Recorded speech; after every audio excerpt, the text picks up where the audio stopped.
Yo guys, it's up, Shadow here, and welcome back to another episode of Space Engineers.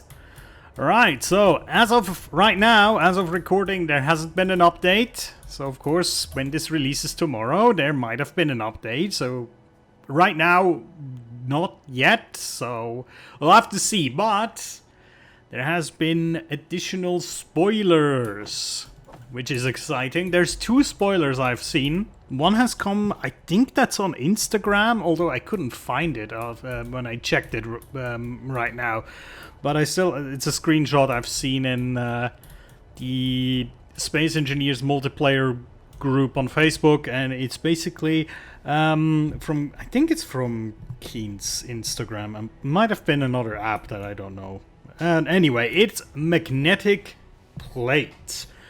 So the screenshot is basically, it's like a 3x3 one height block, kind of like the conveyor, this thing here, the conveyor frame. So in these dimensions, it kind of looks like, you know, like the bottom of a landing gear with these green lights on the side. And I'm not quite sure how it's gonna work, but it has some sort of landing gear qualities to it. You know what I mean? And yeah, I mean, we'll have to see what we can actually do with this block. What kind of creative processes and creative machineries we can build with it. But, you know, I'm always excited for new blocks.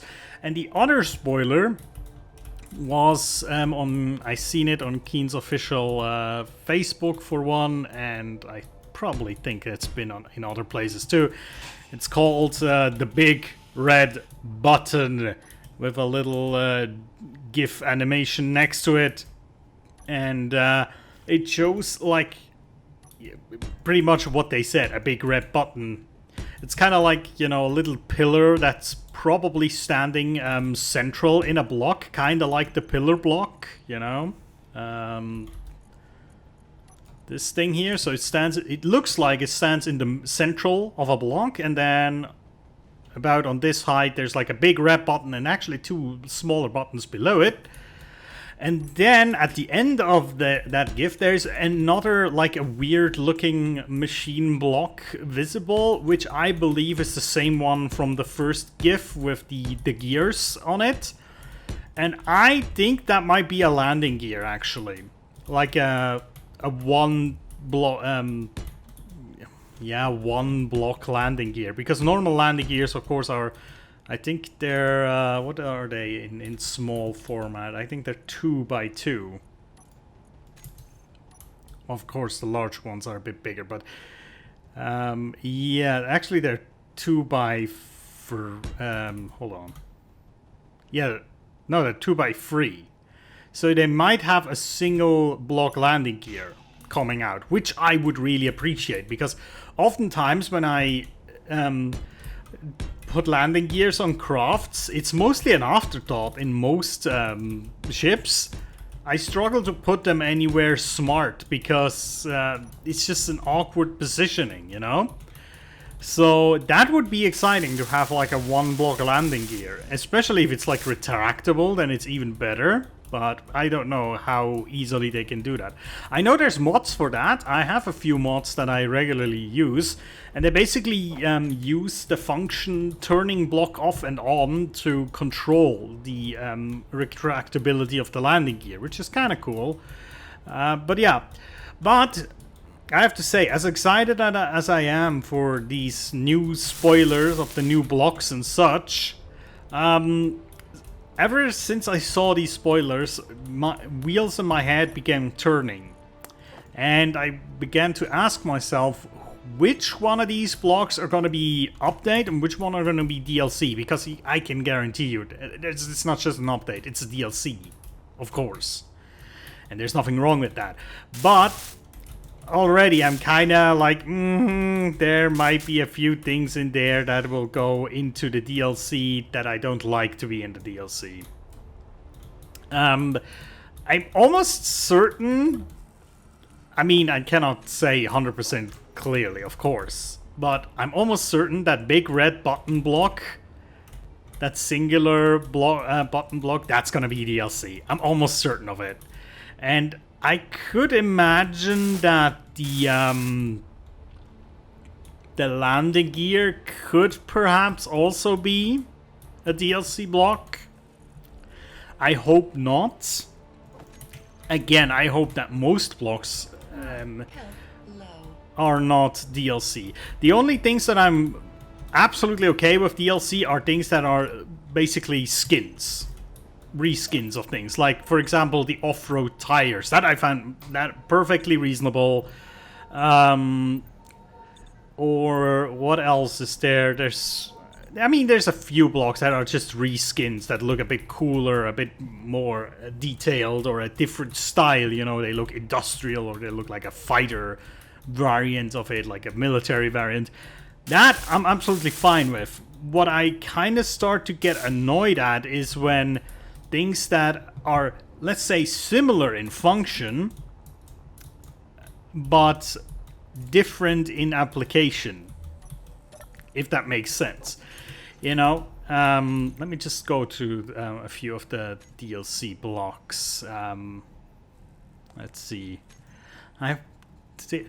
For example, these here. They're just stairs.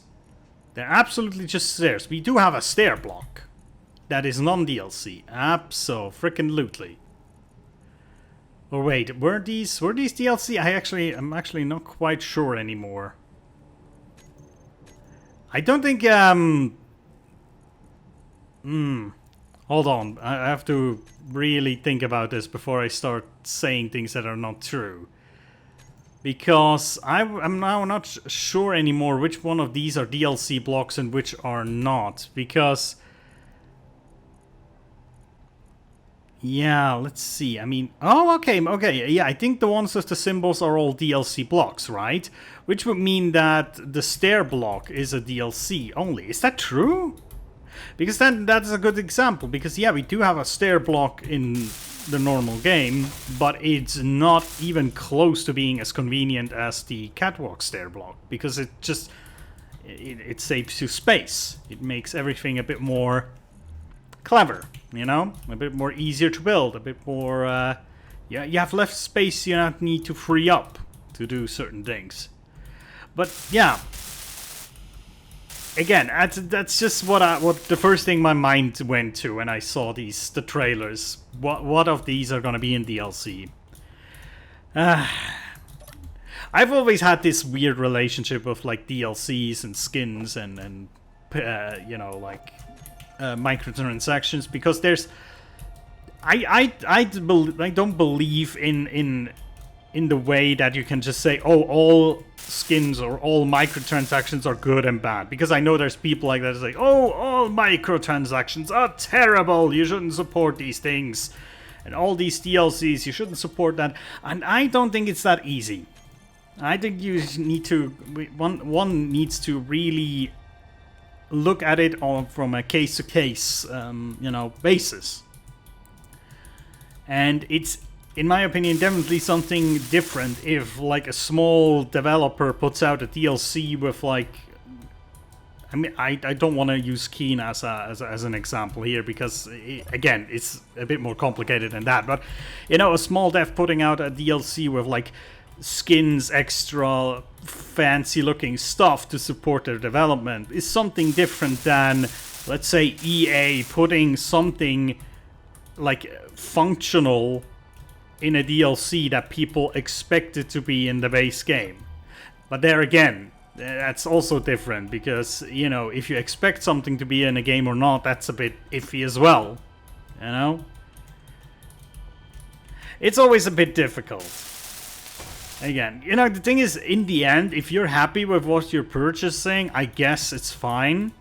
I try myself to kind of avoid, like, really, I would say, predatory, like, DLC stuff if I can. Well, if I can, that sounds like somebody is preventing me, but, you know, I try to look on it. There's a few things every once in a while where I say, I love the game so much, I'm gonna buy it anyway. You know, where my bias kicks in.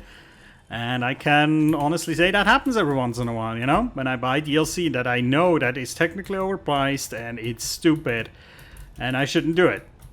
I've done that before. For example, with Total Warhammer, I, from the beginning, was of the opinion that the way they release content on that game is... I don't like it too much. I really don't like it too much. They pack so many things into little DLCs, and they tease you with, oh, you could be playing this, but you have to pay us money. You know, if you don't, then it's going to be in the base game, but only the AI is able to control Faction X, or this lord, or that lord. So basically, you get it, but you cannot use it. It's annoying, but when I bought Total Warhammer 2, I hold off on that for a long time until it was on a big sale with on a big sale with a lot of like DLC, you know, for free added. That's when I, you know, got it. But now, since I'm very invested in the game, I've had 1 or 2 DLCs that I got the day they released because I really wanted to experience and play them. Where I would have to say, yeah, that might not be the best idea because it's supporting, you know, a way of releasing content that I'm technically not very fond of. You know what I mean?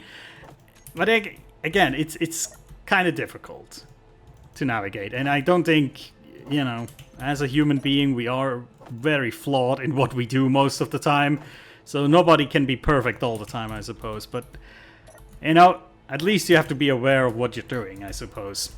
You know, something that I've pretty much completely stopped doing, I have to say, because I don't see the real benefit of it, is pre-ordering stuff. I used to do that when I was a teenager because, you know, I'd love to get like an additional figurine and stuff like that. And to be honest, when I pre-ordered stuff, then it mostly was things like that, like collectible things that they threw into the game, and not like, oh, you get like a gun that makes the game basically easy mode, because that happens every once in a while, you know. For example, in Watch Dogs Legions, I think I got it. I got some weird. It wasn't a pre-order thing, but you know, there's a DLC that basically gives you, I think, 3 operators from the start that are absolutely overpowered, and it kind of circumvents a big part of the game, in my opinion. And it's not the only game that does this. I've seen a bunch of games that give you like super awesome weapons from the start, which makes the game trivial. You know, like well, okay, it's not a pre-order example again, so maybe not. I cannot, on the top of my head, I cannot just you know, name examples, but I've seen it before that there's just today's pre-orders are sometimes really stupid. And the thing is, I stopped doing that because, for one, you know, personal reason, the flat that me and my wife living in and have been living in the past, we realized we have a lot of stuff already. You know, we've moved now like 2 times, I think, together. Or was it 3 times? 2 or 3 times. We moved flats. Now we're at a place we're really happy. So hopefully we won't be moving anytime soon. But we've moved a few times. And my god, do we have a lot of stuff. We realized. Every time we move, we were like, damn, we have a lot of stuff, don't we? So I'm not big in the mood for getting like tat anymore that I just then put in my room that looks fun. You know, as a teenager, I was all over that, but not anymore. And the other reason is that, again, it's kind of a weird thing with me that I think I don't want to give somebody my money before you have proven to me, basically, that what you're selling me is good. Because oftentimes there's like, oh yeah, here's the announcement to our game. Here's a weird trailer that might not even show gameplay, give us money. And, you know, I don't know the game industry too much. I have to be honest here, but when I started getting into gaming, you know, you waited for games. They came out and they were more or less complete. They had to be. Because back in the day, not everybody has a perfect internet connection, so you couldn't just throw like 100 GB patch out there for people to download to fix stuff, you know, kind of like Call of Duty is doing like every 2 months or something. Well, every 2 weeks it feels like sometimes, but you know what I mean. You couldn't do that, so you had to make the game as good as you could, you know? And there, in cases like that, you saw the game, that's what you're gonna buy, and that's what you're getting your money out for, so that's what you paid for. And now, again, today, sometimes I've seen people, like, throwing money at things that are not even, like, halfway finished yet. And I just don't get into that mindset anymore. I cannot get into that hype mindset anymore. I mean, there's a few games I'm looking forward to getting, honestly. But I have no idea why I should pre-order it. I've never felt the urge to. And also, good example is, I think, World of Warcraft. I pre-ordered that game, and you know why? Because it was not just you could. I think at least you couldn't just download it back in the day. You had to at least get the install disc, and you had to punch in a few things before you could start. And obviously, you had to get a code. I don't think that was digitally distributed at the start, at least. So there was, back in the day, was also some sort of like, you know, a limited availability. It was there because things had to be physically shipped. And today, with Steam, and not just Steam, all the other distribution platforms, there will never ever be a shortage of things again. They're not just gonna be like, oh yeah, we printed 100,000 discs and they've been sold, we have to reprint them, but you have to wait a week or two. That's not gonna happen anymore, you know? So pre-order has even, in that sense, lost a whole bunch more usability for that, you know? It's just not a thing anymore. So I don't know, this is one of the things that I don't understand. The pre-ordering stuff. I mean, look, I have oogled one or two, like, pre-order bonuses in the last few years that I thought, maybe, but then again, I was like, no, come on, that's not worth it. That's not worth it. Also, there's a weird thing. I know that Total Warhammer 3 is about to come out soon-ish, and I'm having my eye on that. I have to be honest. I've enjoyed the Total Warhammer experience so far. Although, I have to say, lately mainly because of a mod, and not because of the base game, because the base game got boring. But still, the addition of Chaos Demons, as it looks like, Khorne in specifically, that gets my happiness going, because I am, at the heart, a Chaos player. And Khorne specifically, and has always treated me well, especially in the tabletop. So, I'm looking forward to that. I want to get that game. Probably.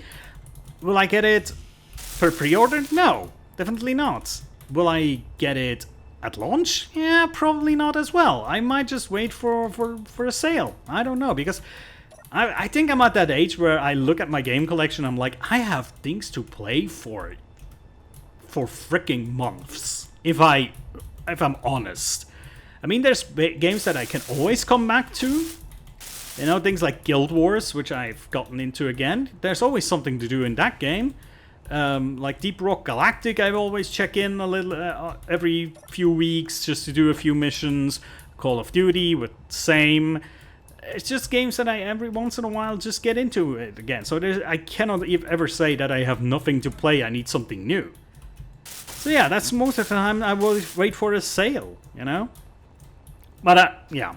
But anyway, I already saw there's like discounts on Total Warhammer 3.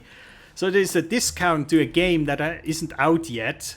But if you get it now, you get like a 10% off. You know what I mean? It's a weird thing. So you're selling me something that's not out yet, that I don't know if it's good or not, but you're already giving me a discount on it. It's weird. All these, you know, the pre-order stuff, and if you pre-order it now, you get a bonus here. I think a lot of it plays like with the fear of missing out kind of aspect, I suppose. And maybe that's also an aspect that I don't want to support, you know, this kind of aspect of, oh, you only get certain things in the game if you you know, if you supported this from the start. It's cool if it's something like a skin or something that is visually distinguishable. That's okay, but if it's a game mechanic thing, that's a bit odd, isn't it? Because honestly, if I... Although, to be fair, it's mostly not the devs that institute that kind of marketing tactic, but if I was a dev, I would want every player to enjoy every part of my game, right? And not just limited to a few players that were ready to throw out their cash way earlier than other people. And it's not just about if they want to. Sometimes it's a can-do thing. You know, I'm in a lucky situation where I feel I am financially stable enough that I can just decide on a whim, I want to get that now. Pretty much. You know, every once in a while I'll try to limit myself because, you know, I want to throw things in a savings account or something. So I say, okay, this month maybe I don't buy so much. But I could if I wanted to. But not everybody has that freedom, you know. So there's people who definitely live from paycheck to paycheck, and every once in a while they're lucky enough to spend things on a game. And then, if they don't have the cash right at that moment, they will miss out on stuff on a game they really like. It's just so... All these things just leave weird tastes in my mouth, you know what I mean? It's just... I don't want to say everything was better in the old days, because they definitely weren't. I mean, Jesus Christ. All these, you needed to wait for packages to arrive. Then you had... like serial codes on discs. Discs would get scratched, and then oftentimes you had like these horrendous freaking piracy protection softwares sometimes on these discs.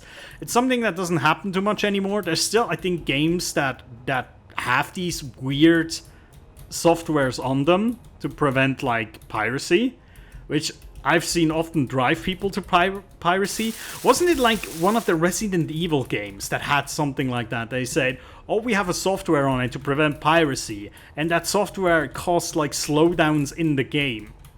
And therefore, people would rather pirate the game to not have to deal with A, that software, and B, because it would run better on their machines.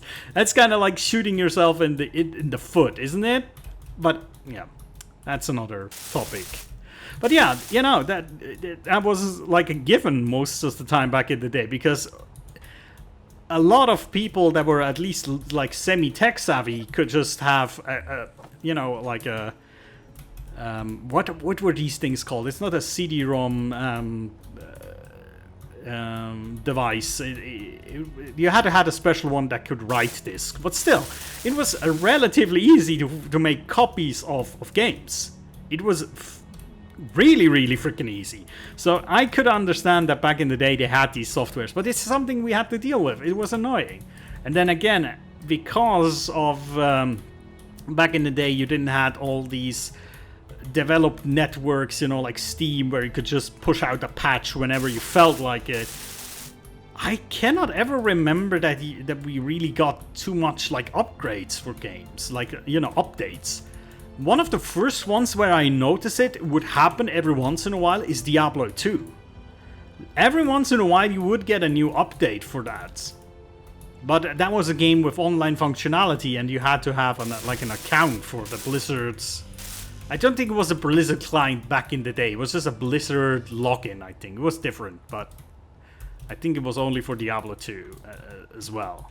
It might have been for other things, but still. It was a specific thing. That was one of the only games that had like regular updates that I ever played. Everything else really didn't have any upgrades. You know, if a bug was in the game, it was in the game. You had to just deal with it most of the time. But yeah, I mean, that's how it is. Jesus Christ, I've been talking a lot today. Again. It's just how it is when I just do these building episodes, you know, where we just have a simple goal, like build all of these gyroscopes. Yeah, I guess I have to do something to get the time going, right? But yeah, but still, I'm looking forward to the next DLC, of course.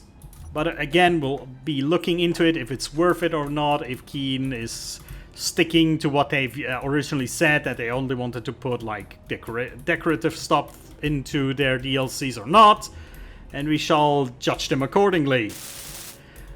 If I remember correctly, I wasn't really too big of a fan of the last update slash DLC, the first one, because of the what were they called? The passages, yeah, because of the lighted up passage, which I find a bit icky.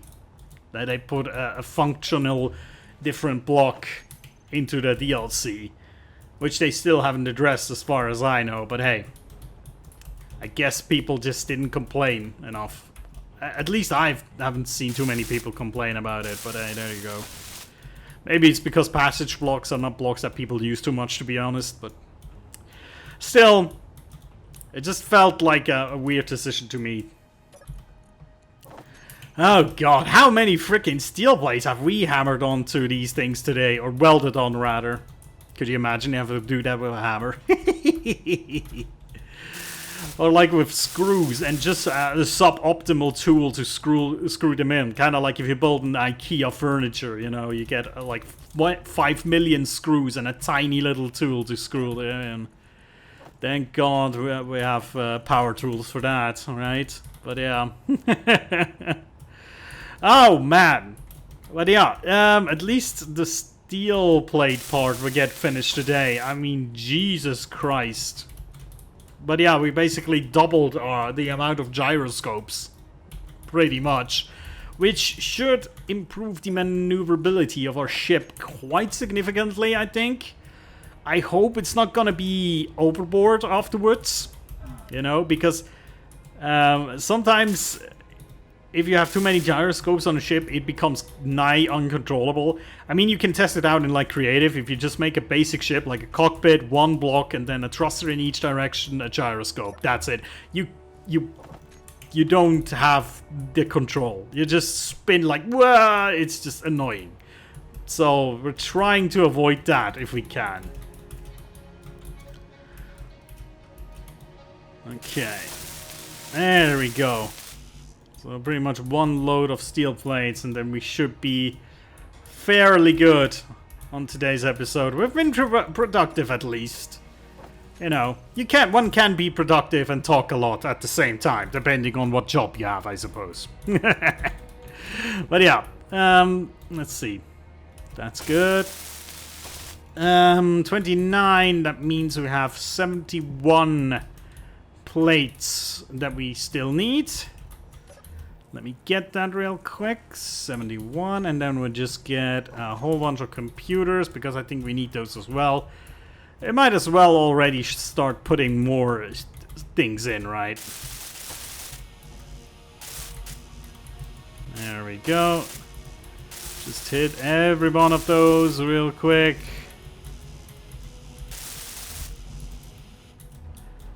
Well, at least I think the next steps are gonna be a bit quicker for the most part.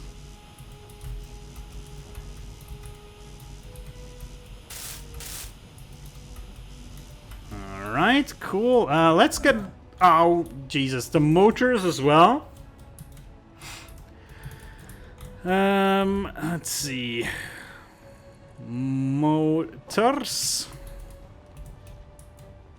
Maybe we do finish these today. No, probably not, because the big tubes and the metal grids specifically are gonna really make this annoying chore, but hey, there you go. Yeah, let's just install all the small components at least, you know, like let's also get the construction components before we end today, which means next time we only have to get the heavy stuff over there, you know, the grids and the tubes. Construction components, hopefully enough. I don't think so. Probably have to get over there twice. Energy low. Of course.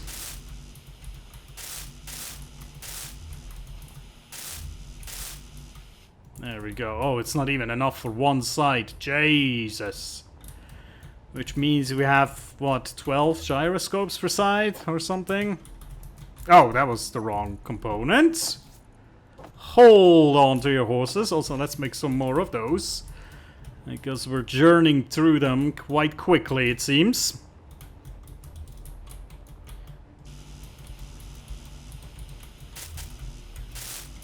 There we go.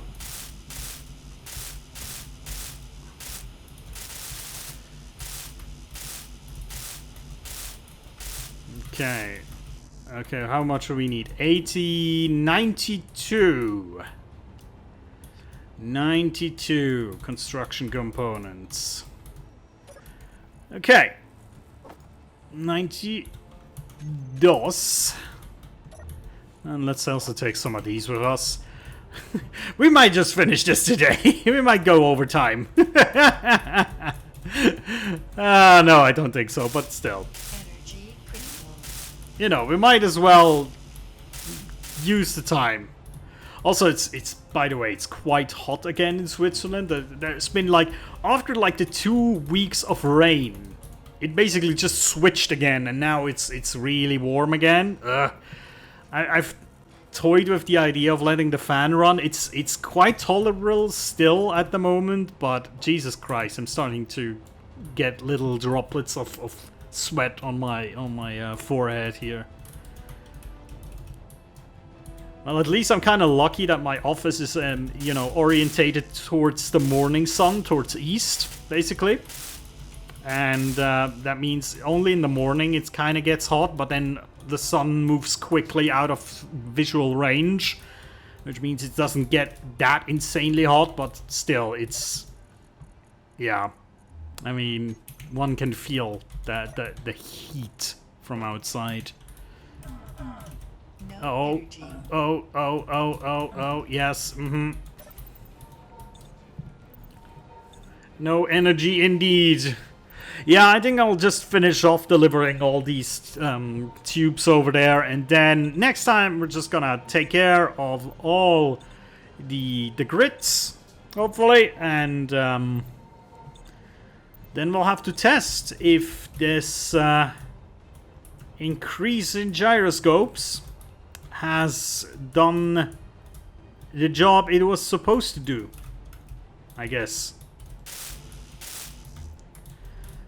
Alright, here we go.